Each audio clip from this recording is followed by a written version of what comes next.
ethical rules self-justifying? Incredibly, Immanuel Kant wrote that to be truthful in all declarations is a sacred and unconditionally commanding law of reason that admits of no expediency whatsoever. And so he went on to argue that if a known murderer asked a homeowner whether the man he is pursuing is hiding in his house, the only possible right decision, Kant believed, would be to tell the murderer the truth. No, there are not many people who would have a murderous pursuer be directed to their hiding place in the name of truth-telling. Ethical empowerment refers to the ability to be ethical and to achieve virtue that goes beyond the rules that, as we all know, sometimes stand in need of being broken. As I argue in my book, Ethical Empowerment, the basis for opinion or action is grounded upon the moral actuality and not inflexible rules or even abstract concepts. The moral actuality is not discoverable by rules, but they can help to illuminate them.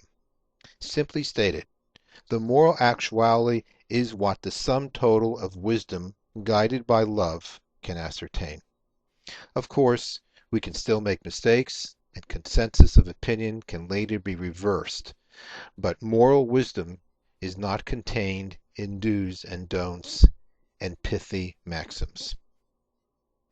Literary and mythical icons and great spiritual leaders throughout history, in an idealized sense, reflect the notion that morality is not confined to rigid and imperfect rules. We are not gods, but we do need to see beyond the limitations of rules while, at the same time, have the mechanisms that curtail and protect against excess. Nietzsche's Übermensch, or Overman, may be criticized because he did not adequately recognize the boundaries that constrain even the greatest moral leaders. Ayn Rand's John Galt hero figure, certainly in the strict ideological role in which she positioned him, is clearly a case of ideological greatness when viewed within the narrow confines of Rand's ideology.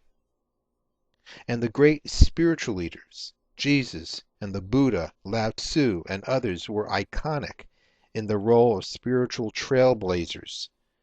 But if they were alive today, they most certainly would end up either in the asylum or in the jail cell. What does this all mean? It means that a balance must be carved in which openings to moral greatness are preserved while social boundaries are given time to adjust to dramatic and beneficial change.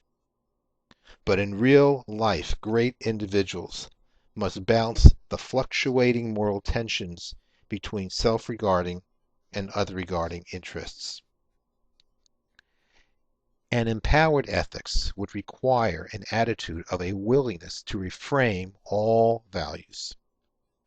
But reframing values is not a matter of throwing out the baby with the bathwater. But it is, however, necessary to apply values in original ways that fit the situation, provided that it is done under the guidance of loving intention. The checks and balances of consensus in a community that embraces loving intention as the core of morality will guard against the imbalances that are at the root of all injustice and wrongdoing.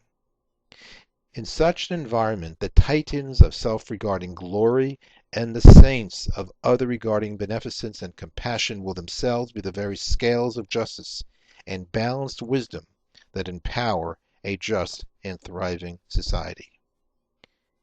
In the book Ethical Empowerment, Virtue Beyond the Paradigms, I explore and develop an ethical manifesto of non-doctrinaire perspective. The book lays a foundation for consensus building based upon universal elements of the subject matter of ethics and morality. It makes the argument that fundamental moral elements, universal to all ethical reasoning, can help to disassemble confusions and false allegiances that, like hypnotic spells, obstruct the ethical understanding and consensus, and can free individual and collective self-realization and can empower both the individual and society.